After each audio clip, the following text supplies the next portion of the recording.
Okay, folks, welcome to Best Stock Charts for the coming week. This is going to be a different type of best stock charts than what you're normally used to because I want to talk more about the preservation of capital. I want to talk about technical analysis as it relates to a market crash. This isn't a correction, this is a crash. And I've heard by some, mostly in the popular online YouTube and Twitter media, that technical analysis does not work, and I'm here to refute that. And I have examples of exactly how we leveraged technical analysis on Thursday night Stock Charts Live, when we identified a threat to the S&P 500 and where I predicted that there was a good probability that the price action that we saw on Friday would become a reality. And rather than listening to me, let me play that clip for you right now, and then we'll talk more about the S&P 500, the tips, what my price target is ultimately for the S&P 500 relative to prior bubbles and bear markets, and then I'll leave you off with my favorite chart of the week. But here's that clip of Thursday night Stock Chart Live, the spiders. The spiders. What has been haunting me about the spiders is RSI. I don't like rounding tops on my indicators. So I'm worried that we may roll over here yet again on the spiders. Let's go to a 4-hour chart, see how we close out the day. I didn't like the close. You could see that, man. As a matter of fact, let me go to a 2-hour chart. Yeah, this is what I don't like. Bear flag setup on an intraday basis. If we wake up tomorrow and we have bright green futures, my guess is, I'm not going to make a bet. I think the daily chart is bullish and we may rally. But looking at the 2-hour chart, the feel I have for the close today was that they sold everything off. So I get that slimy feeling that they may spike the futures tomorrow morning, green, and then let it fade into the close, leaving everybody with a horrible weekend ahead of them. So that's my concern with the spiders on an intraday basis. Daily basis looking okay. Weekly basis looking okay. We have 1 day left to go. And we know lately 1 day can make a lot of difference. Okay, so here's the chart. Here is the bear flag setup. They sold the market off. It closed up on the day, but you saw selling into the close. And I always get worried about the following day when I see what was a fairly strong day throughout the day begin to fade in the back half of the day, because the driver of this recent sell-off is a liquidity-driven sell-off. People need to cover margin calls. And I'm not talking about the type of margin call that you might get at your TD Ameritrade brokerage. I'm talking about big-time institutions out there trading credit default swaps or whatever other derivative they're out there trading. We're talking serious liquidity issues. That's why you're seeing gold sell off, silver sell off. They're selling anything they can to get liquid. Back to the spiders. So here was that bear flag setup. And what do? I said this. I said, my guess is that they will spike the market up higher on Friday morning, which they did. What were we up? 900 points on the Dow? How long did that last? Seconds. It was fading by the time the markets opened. And we finished the day off on the S&P 500 right at the lows of the day and precariously close to the lows of the week. Going back to the daily chart, which I also referenced, the RSI, which was flashing a rounding top. And I said that it worried me, and it still worries me, and that worry paid off on Friday. And in fact, we took some risk off the table on Friday because I'm concerned, absent an intervention on the part of Treasury in concert with other central banks on Sunday evening, they need to weaken the U.S. dollar. Absent the weakening of the U.S. dollar, this market is going to stay under pressure. Why is the U.S. dollar so strong at current? It is the world's reserve currency, and it is coming back to haunt us. While the Federal Reserve has been piling on massive amounts of debt onto the balance sheet, the dollar's only gotten stronger. Whereas when the Australian central bank did that, the Aussie dollar plummeted 6% in 1 day.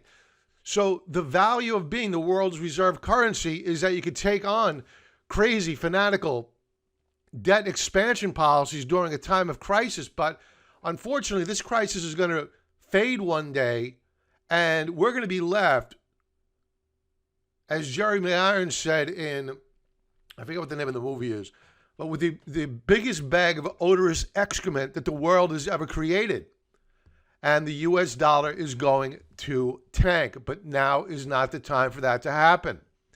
Now, leaving off with how he closed out on Friday, I mean, my God, this is just scary.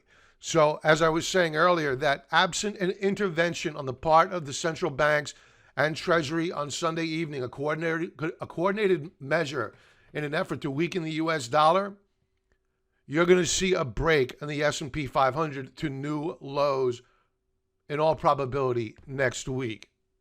Now, before I go to my ultimate bottom for where I believe that the S&P 500 will land, I want to talk about the chips. On Thursday night, the chips were down on the week, and they were down as low as, and this is a bond, folks, it's extremely volatile here, as low as 108.37. We were down on the week. On Thursday night, by Friday's close, we had rallied back positive on the week, up on the week 1.52%.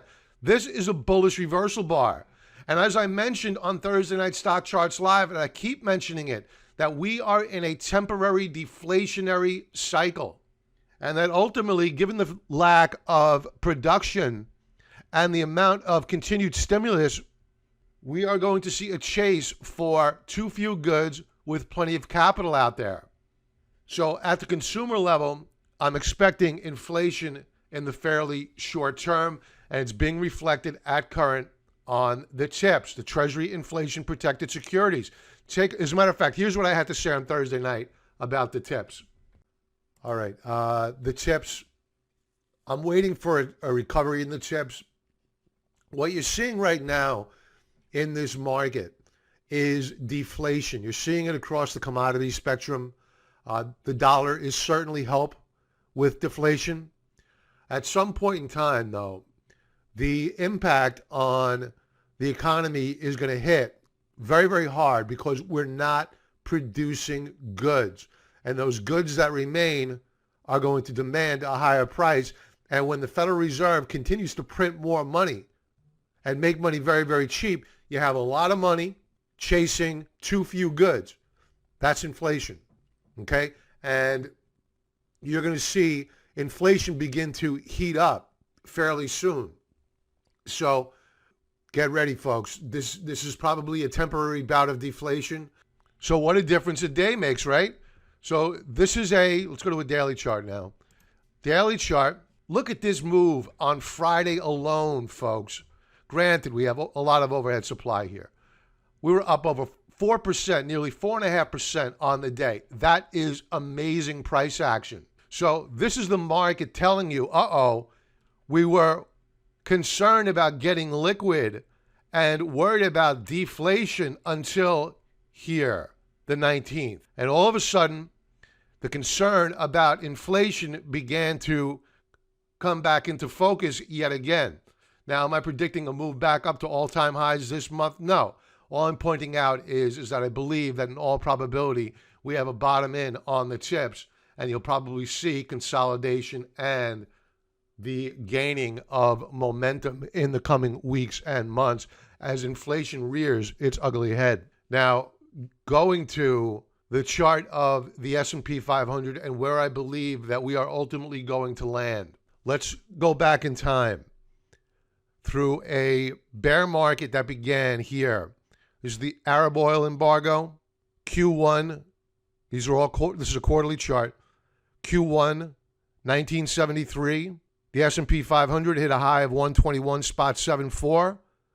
Ultimately landed at a bottom in Q4 of 1974 with, let's say, a 51% correction in the S&P 500. Fast forward to the dot-com bubble. We peaked out here Q1 2000. Ultimately, we bottomed out in Q4 2002 with, let's call it, a 53% correction. Fast forward to the financial crisis. We peaked out here, Q4 2007, ultimately finding a bottom in Q1 2009 with a 59% correction in the S&P 500. Now, fast forward to current day, we peaked out, obviously, Q1 of 2020, only a couple of weeks ago, and we are already down 28.66%. So we have already more than halfway surpassed the average of the three prior bear markets I referenced, which averaged 54%. Now, using the average of all of those prior bear markets, that would take us at a bare minimum. And I believe that this is far more significant of a bear market. So this is my minimum price target on the S&P 500. And I think that we're coming down here. A 54.25% correction. And that will bring us down to, let's call it 55, 52 on the S&P 500. We closed out the day at 2,304.92.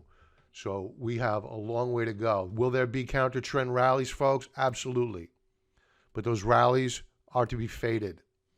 So I'm going to leave you off with this, and then I'm going to go over to begin the week ahead commentary with members where we'll discuss the charts that we're looking at for the coming week. I'm going to do a deep dive into the major averages, what I believe we're setting up for early next week. How will we position ourselves?